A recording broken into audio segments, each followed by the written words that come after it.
All right, good morning YouTube. It's Nick with NK Landscaping again as usual. We're back day after Memorial Day. We had a wonderful day out on the lake yesterday with my family.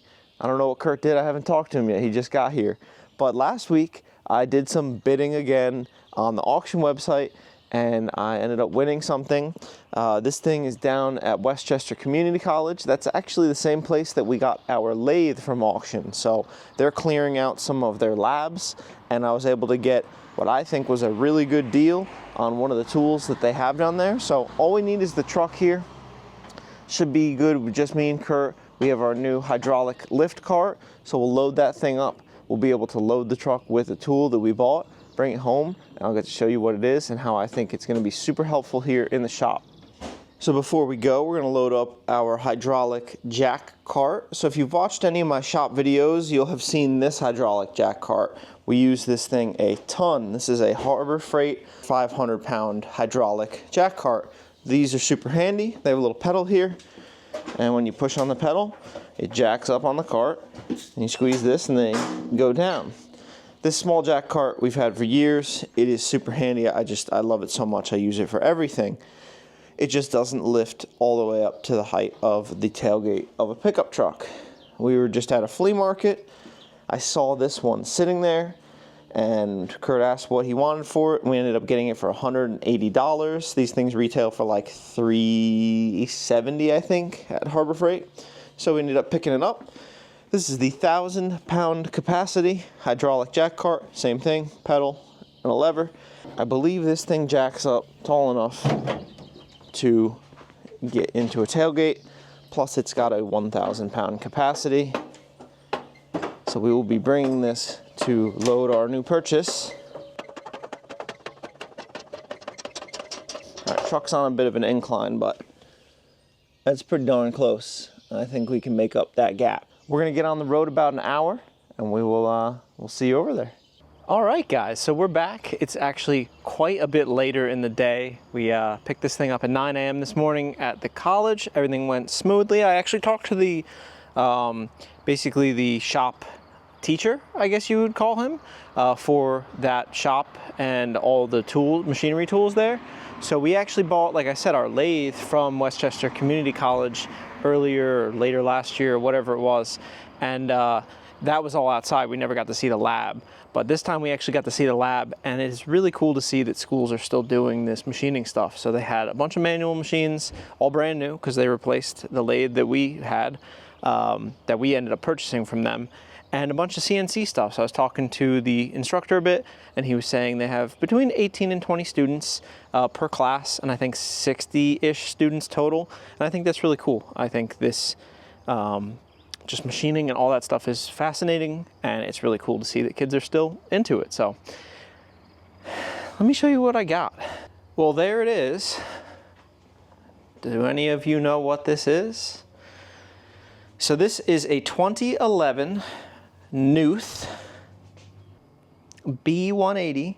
This is a 7-inch horizontal metal cutting bandsaw. So I've always wanted one of these. So we have over here a PowerMatic 143. So this is a multi-speed bandsaw. I guess it can be used for metal or wood. We do have it set up for metal. And it's a great tool, but for cutting long stock, you only have this little bit of throat here. I think this is a 14-inch bandsaw. So you can only cut a maximum of 14-inch of stock. And of course, you only have so much height. On this machine, you have 7 inches of total material width that you can fit in here, but your stock can be as long as you need. So we paid just over $400 for this. I bid it up to $400, and then fees and tax and everything. So it was like 460 bucks.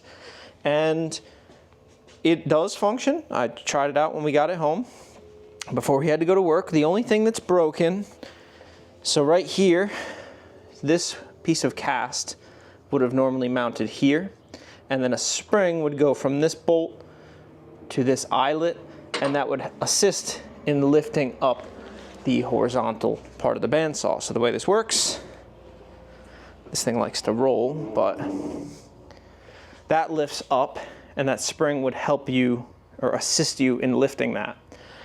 But down here we have a vise I guess it does not work in reverse. Ah, reverse just lets you click it in. That's interesting. So this allows you to tighten material in here.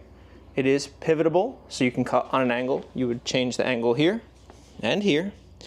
And then your material lays in here. And like I said, you can cut up to a 7-inch piece of material. You clamp it in here and it cuts it off on this end. What's cool about these machines, I'll pull this down a little bit here. But do you see how that thing comes down at its own speed? So basically, if I pick that back up again. So right here, we have this little hydraulic cylinder, and there's a dial on top and an on-off switch. So I can turn that back on, and depending on where I screw this in, that controls the speed of the cut. And what's cool about this, so your on-off switch is right here. That's on, and when this thing comes down, you see that little silver and red tab coming down? When it finishes cutting your piece, it shuts it off for you. So this thing is basically set it, and I wouldn't say forget it, but it's set it and you can walk away and go do something else while keeping an eye on it.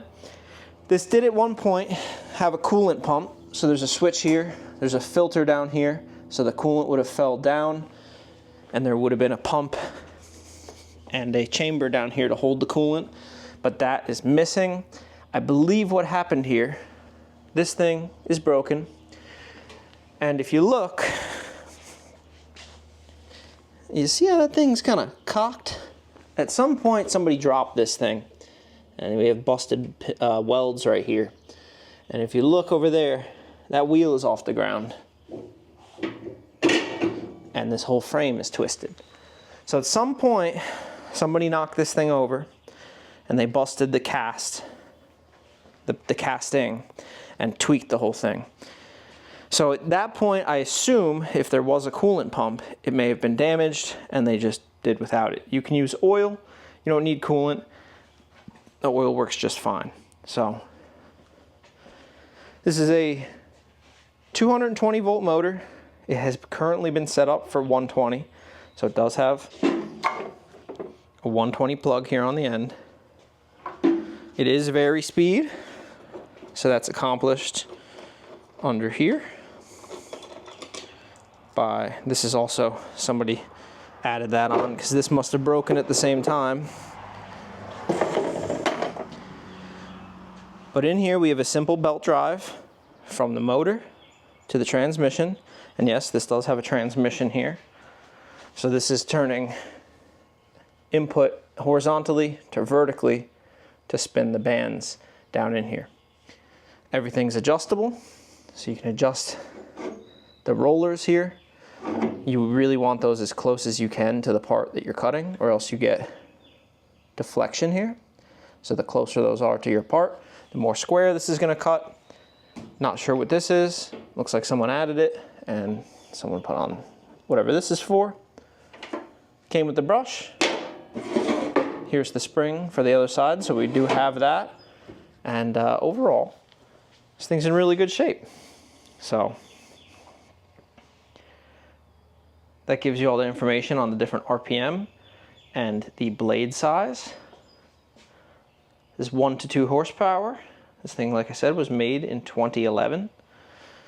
And then we have a nice big motor over here. So why do we need this? Just like anything we buy at auctions, I don't think we need any of it truly. But when a deal comes up that's too good to pass, you kind of jump on it. I don't really have room in the shop for this thing, but I do want to keep it because it's going to make doing stuff on the lathe and the mill really easy when you can cut stock to size. Like up here, I have a ton of metal stock that's very long. See a bunch of it over there. In this room here, we have a bunch of metal stock. And when you don't need a huge piece in the lathe, it's a lot easier to cut it on the bandsaw than to bring it over the lathe and try to part it. I haven't had very good luck with parting. But this thing's cool. I'm gonna find a spot for it, and it'll complement the other machine tools in here, including the other bandsaw. I think what I'm gonna do is I'm gonna revert this back to a wood-only machine. It just does better that way. We have a metal blade on it now. I'll basically use that until that's kind of worn out, and then this will be retired to wood only with the ability to cut metal if you ever need to. And this will be the metal only machine. So it's really nice to be able to cut long stock like that. These machines are quite expensive. So I couldn't find comps on exactly what this bandsaw went for new. It's really hard to find pricing from Knuth. They're like a German brand, and it's kind of contact them for pricing. I did see some in the $3,000 range, but I couldn't find this exact model. Now, if you go to Harbor Freight, they sell a 7-inch horizontal bandsaw on a stand, just like this, and it's gonna run you about 1,300 bucks. This was a lot cheaper than that. And if you do get a brand name one or even a Vevor one, they range anywhere from that $1,300. I've seen them all the way up to $2,900. I guess it really just depends on what brand you're gonna get and the quality that you're paying for. So at $467, I'm really impressed with that. Can't complain. So I think that's gonna be a great addition to the shop. But anyway, guys, I wanted to get a video out to you. Yesterday was Memorial Day, and I got a lot of editing to do on some of my other videos. The job we're on right now, the client declined any media, so I can't get any video there. I have some other stuff in the works that I've been working on, but I wanted to get a video out to you quick for the holiday, just so I had something for you guys. We've been real busy around here working and getting stuff done, buying and selling stuff. I got a couple new things, like this Ryobi push mower.